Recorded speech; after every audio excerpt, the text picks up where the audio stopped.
안녕하십니까. 저는 천주교 서울대교구 연령연합회에서 상장례를 강의하는 박명진 시몬입니다. 저는 지난 10여 년 동안 서울대교구 연령연합회와 교회기관 그리고 일선 본당과 같은 곳에서 가톨릭교회의 상장례를 강의하였습니다. 그런데 가톨릭교회의 상장례에 대해서 더 많이 알고 싶지만 서울 명동에 있는 가톨릭 회관까지 직접 오시기 어렵거나 시간이 없어서 가톨릭 교회의 상장례를 교육받을 기회가 없는 분들이 계십니다. 특히 제가 2016년에 한국 천주교회 상장례의 어제와 오늘이라는 그런 책을 출간했습니다. 근데 그 책을 보신 분 중에 이해하기 어려운 부분이 있다고 말씀하셨고요. 또는 본인이 알고 있던 상장례 지식과 그 책에 있는 내용이 좀 다르다 이렇게 말씀하신 분도 계셨습니다. 그래서 좀 더 알고 싶은 것들에 대해서 제가 강의하는 현장에서 직접 의문점을 질문하고 저로부터 자세하고 분명한 해답을 듣고 싶지만 기회가 안 된다고 하시는 분들도 여러 분 계셨습니다. 더구나 2020년에 발생한 코로나19 사태 때문에 강의실에서 많은 분들을 모시고 직접 강의할 수 없는 그런 형편이 되었습니다. 그래서 이 문제로 계속 고민하다가 어쩔 수 없이 인터넷 강의를 생각할 수밖에 없었습니다. 물론 인터넷으로 강의하면 강의실에서 직접 저한테 질문을 하고 제가 적절히 응답하는 것이 아니기 때문에 책에 없는 내용을 파악하는 데는 많은 제약이 있습니다. 그래서 가능하면 최대한 이해하기 쉽도록 풀어서 강의하도록 노력하겠습니다.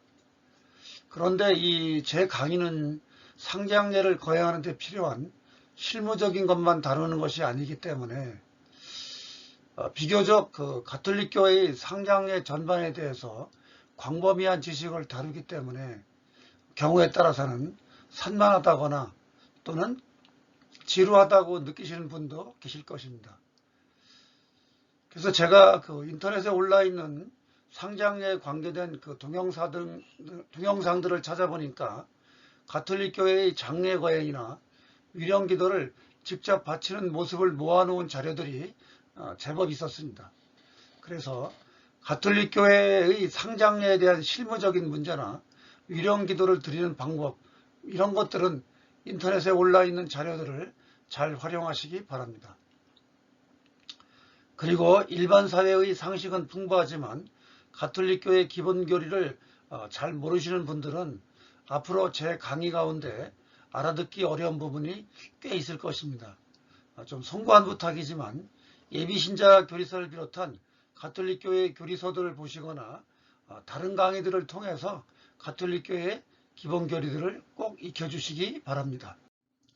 오늘 강의의 주제는 첫째, 상장례는 무엇인가? 둘째, 그리스도인의 죽음과 위령기도 이 두 가지입니다. 오늘은 첫 강의이기 때문에 가톨릭 교회의 상장례를 본격적으로 다루기 전에 상장례의 개념과 정의부터 먼저 말씀드리겠습니다. 종교에 따라서 장례 또는 상례에 대한 개념과 정의가 다양하지만 한꺼번에 여기서 다룰 수는 없습니다. 그래서 우리와 친숙한 유교의 상례의 개념과 정의를 먼저 말씀드리고 나서 가톨릭 교회의 상장례의 개념과 정의를 설명할까 합니다. 유교의 상례는 인간의 일생에서 마지막으로 행하는 통과 의례를 말합니다. 그런데 세상을 떠난 이의 시신을 안장하는 것까지만 말하는 것이 아닙니다. 숨을 거둘 때부터 신격인 조상신으로 흠양을 받을 때까지 상중에서 행하는 전과 제를 포함한 의례 전반을 상례라고 합니다. 전과 제에 대해서 잘 아시는 분들도 많지만 그렇지 않으신 분들도 계시기 때문에 이 차이에 대해서 간략하게 설명해 드리겠습니다. 저는 장사를 치르기 이전에, 즉 초우, 제우, 사무를 말하는 우제를 지내기 전까지 돌아가신 분께 드리는 임시로 올리는 제사를 의미하기도 합니다. 아직 온전히 돌아가신 것으로 보지 않기 때문에 살아계실 때처럼 소박하고 간략하게 상을 차립니다. 이에 비해서 제는 우제부터 돌아가신 분에게 바치는 것으로서 일정한 격식을 차리고 상에 올리는 음식의 종류도 전에 비해 다양해집니다. 장례는 유교의 상례 가운데 한 부분인 시신을 처리하는 장 또는 장사를 의례 혹은 예로 표현한 것으로 장사 지내는 예라고 할 수가 있겠습니다. 그러나 초정부터 길제까지 전 과정이 상례이기 때문에 장례는 상례의 일부에 불과합니다. 그래서 지난날 유교의 예서에서 장례라는 말을 독립적으로 사용한 예는 거의 없습니다. 임종한 뒤부터 시신을 매장할 때까지 그 과정을 장례라는 말로 표현할 수는 있겠지만 돌아가신 분의 신주를 사당에 정식으로 모시는 절차인 길제까지 마쳐야 유교의 상례가 완전히 마무리되는 것입니다. 그런데 오늘날은 장례라는 용어가 상례라는 용어보다 더 많이 사용되고 있습니다. 그래서 장례라는 말이 왜 생겼고 어떻게 자리를 잡았는지 알아보기 위해서 잠깐 역사를 거슬러 올라가겠습니다. 1543년에 포르투갈이 처음으로 일본에 진출합니다. 그리고 1549년에 일본 정부가 예수의 선교사인 프란치스코 하비에르에게 일본 선교를 허용합니다. 이어서 1603년에 탄생한 에도 막부는 영국과 네덜란드에 무역을 허가합니다.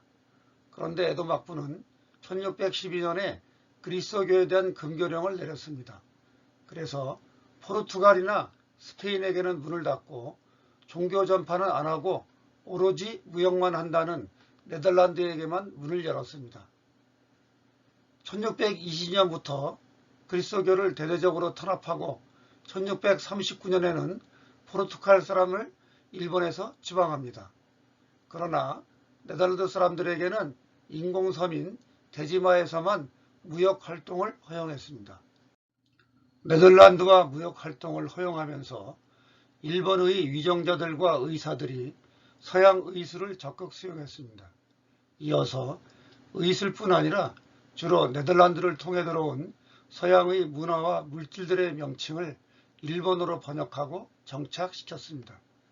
중국도 기원전인 진나라 때부터 실크로드와 같은 그런 경로를 통해서 비록 제한적이긴 했지만 유럽과 교역을 하고 유럽의 문물을 수입했습니다.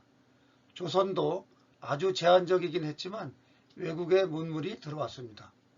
이에 비해 당시 일본은 가능한 모든 영역에서 적극적으로 유럽의 문화와 물질을 수입하고 그 용어들을 정착시켰습니다. 따라서 근대 이후의 서양 문화와 물질에 관한 용어들은 거의 일본식 한자어인데 이전의 중세까지와는 반대로 우리나라뿐 아니라 중국까지 이 일본식 한자 용어들이 흘러들어가 자리를 잡았습니다. 당시에 일본에 들어와 자리 잡은 유럽 언어 가운데 우리나라에까지 흘러들어온 익숙한 말들로 포르투갈어를 꼽을 수 있는데요. 오늘날도 사용하고 있는 담배, 빵, 그리고 영어의 컵에 해당하는 콧부, 튀김인 덴푸라, 화물차 같은 곳에 사용하는 덮개인 갑바 같은 것들이 있습니다.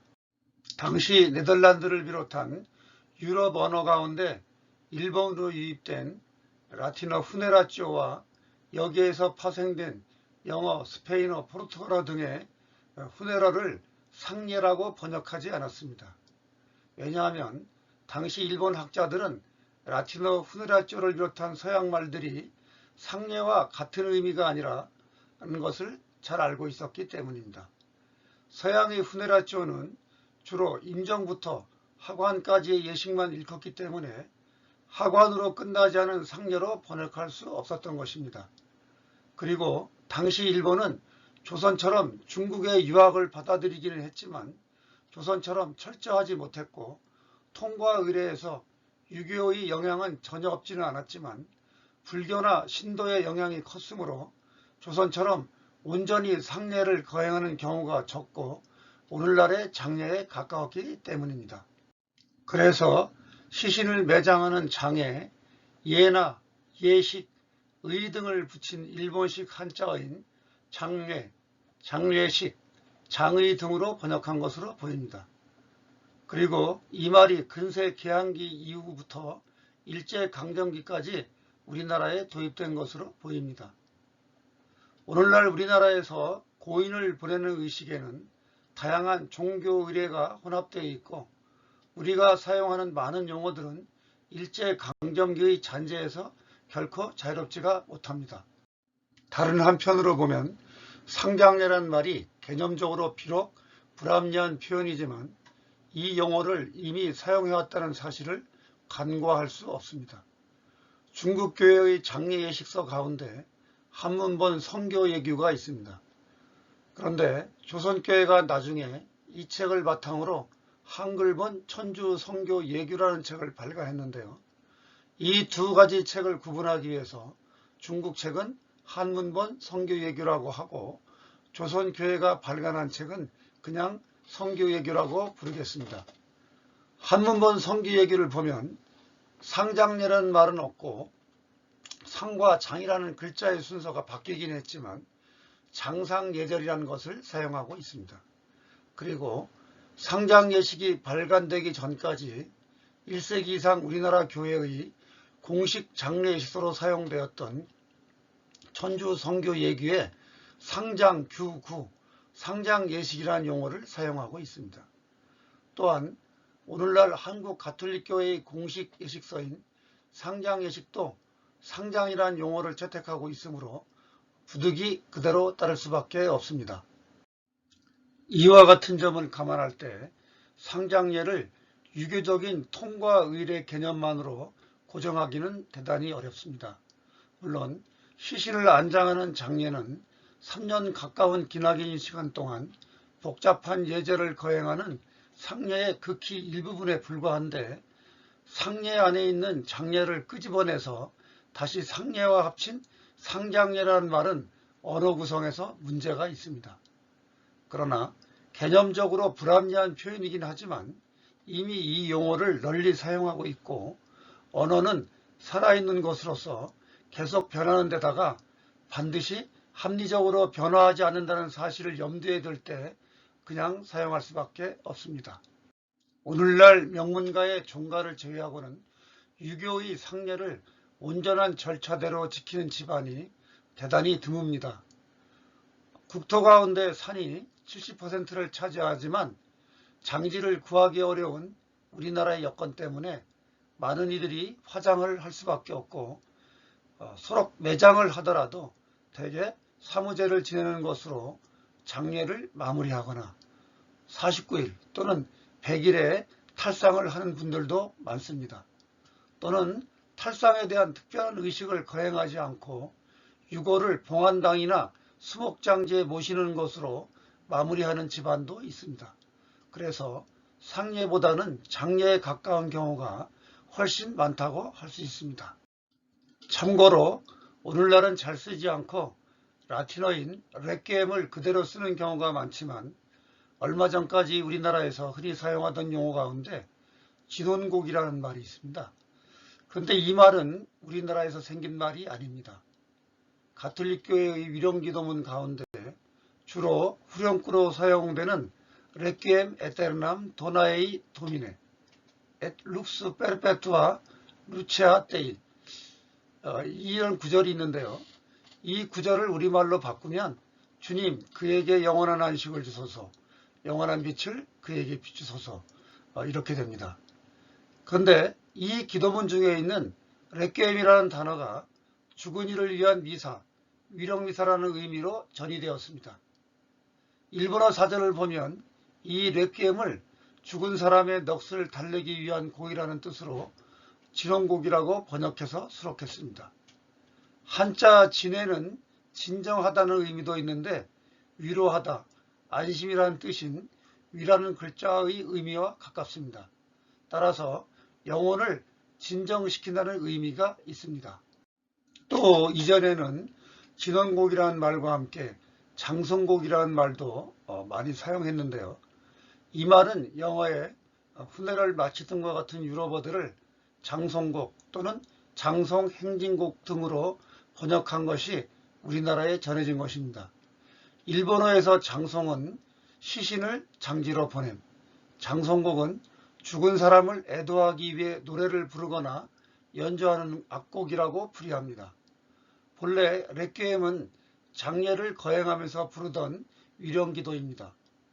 장례미사뿐 아니라 고별식은 물론이고 임종전 기도, 임종후 기도, 고별식을 거행한 이후에 장지로 가는 운구와 시신을 안장하는 하관까지 또는 장례를 마친 이후에도 기일이나 위령의 날 등에 돌아가신 분들의 영혼을 위해 바치는 모든 기도라고 할 수 있습니다.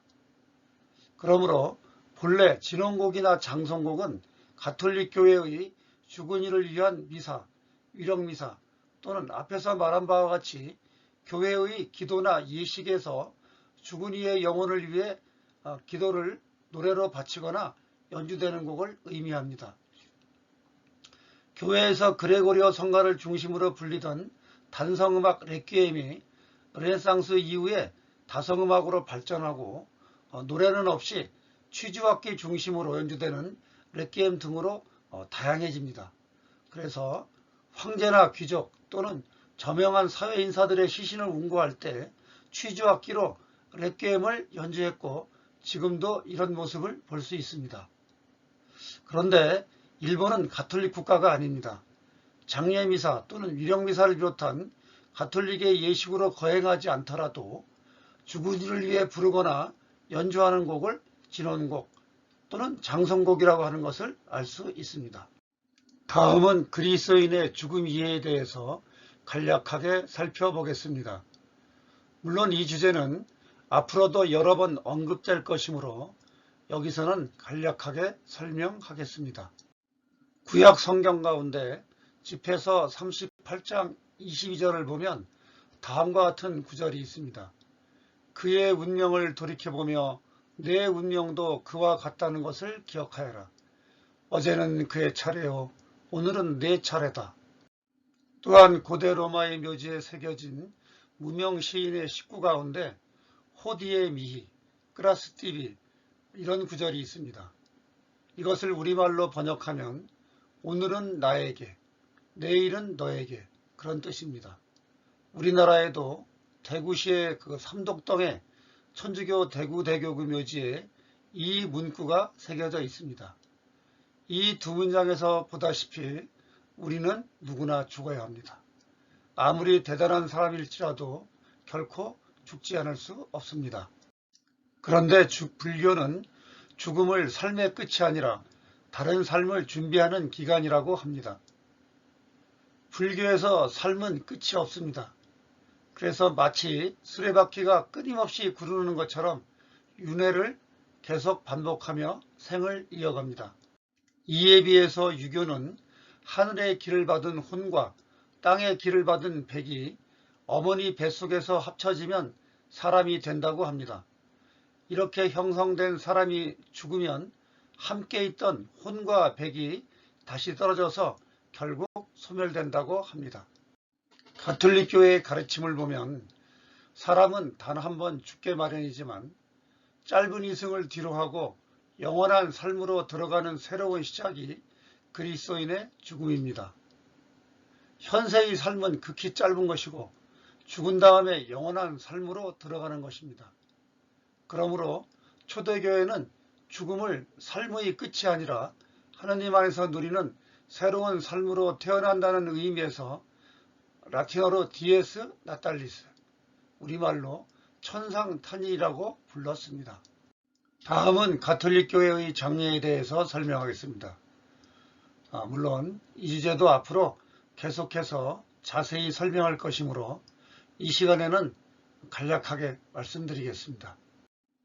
죽음과 장례에 관한 내용은 구약 성경과 신약 성경에 많이 있습니다.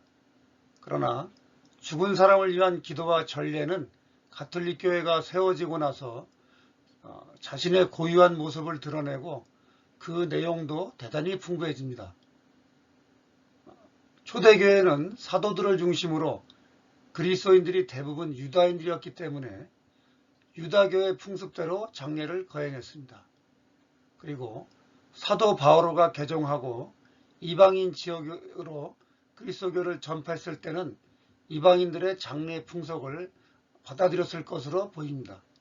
그러나 그것은 잠시일 뿐이고 그리스도교가 정착된 뒤부터는 외형은 비록 이교의 장례 풍습일지라도 그리스도교의 정신으로 재해석해서 부활 중심의 장례로 정착시켰습니다. 이후에 시대와 장소에 따라 변화했지만 일정한 형식과 내용을 그대로 보존했습니다. 다음은 중국 교회의 장례에 대해서 말씀드리고자 합니다. 우리나라 교회가 유럽으로부터 들어온 것이 아니라 중국을 통해 들어왔기 때문에 중국 교회의 장례를 살펴볼 수밖에 없습니다. 그리고 교회의 장례든 교회 밖의 장례든 우리나라의 장례는 중국의 영향을 많이 받았기 때문에 중국 교회의 장례를 살펴봐야 합니다. 중국은 이미 당나라 때 그리스도교의 일파인 경교가 들어왔고 원나라 때는 프란치스코가 들어와 선교 활동을 했습니다. 그러나 이들은 계속 남아있지 못하고 원나라가 멸망한 이후에 사라지거나 철수했습니다. 그러다가 명나라 때 예수회원을 비롯한 선교사들이 중국에 본격적으로 파견되었습니다. 루터가 종교개혁을 한 뒤에 가톨릭교회는 아메리카, 아프리카, 아시아 등지에서 열심히 선교했습니다. 그런데 중국에 들어간 선교사들이 중국을 봤을 때 중국의 문화는 대단히 높은 수준이었고 장례예식도 예외가 아니었습니다. 이런 중국의 문화와 종교 풍토에서 이질적인 가톨릭교의 예식을 그대로 옮겨 심을 수도 없었고 중국의 천주교 신자들에게 유교와 도교, 불교 등의 이교도의 장례를 그대로 따르게 할 수도 없었습니다. 그래서 중국의 풍속을 감안하면서도 가톨릭교의 본 모습을 훼손하지 않는 상장 예식서들을 편찬했던 것입니다. 조선에 어떻게 천주교가 들어오고 변화한 것에 대해서는 여러분께서 잘 알고 계시기 때문에 생략하겠습니다. 조선 정부가 쇄국을 하고 천주교를 박해하는 어려운 상황에서도 장례식서인 한문본 성기예기와 유령기도들이 들어있는 한문기도서들이 우리나라에 들어왔습니다. 그런데 당시에 양반이나 중인은 한문서적을 보고 이해하는 데 문제가 없었습니다. 그러나 평민 이하의 민중은 한문책을 읽을 수도 이해할 수도 없었기 때문에 교회 지도자들이 한글로 번역해 주거나 우리 실정에 맞게 편찬해 주기도 했습니다. 이에 대해 자세한 내용은 앞으로 수업을 진행하면서 계속 설명해 드릴 것입니다. 다음은 유령기도에 대해서 설명하겠습니다. 이 부분 역시 앞으로 수업을 진행하면서 계속 자세히 설명해 드릴 것입니다. 인간은 누구나 살려고 하고 자기 삶이 영원하기를 바랍니다. 그러나 아무리 몸부림쳐도 결국 죽어야 할 뿐만 아니라 죽음의 공포와 고통에서 벗어날 수 없는 유한한 존재입니다. 그래서 죽음과 그로 인한 두려움, 괴로움, 아픔 등을 스스로의 힘으로 극복하고자 하지만 거의 극복할 수 없습니다. 그래서 유한한 자기 능력을 뛰어넘는 절대적 존재를 믿고 의지하려고 하는 경우가 대부분입니다. 사전을 보면 기도에 대해서 인간보다 능력이 뛰어나다고 생각하는 어떠한 절대적인 존재에게 비는 것 또는 그런 의식이라고 정의합니다. 그러나 그리스도인이 온전히 믿고 바라고 맡기는 분은 오직 하느님밖에 없습니다. 절대적 존재이신 그분과 나누는 인격적인 대화가 바로 기도입니다.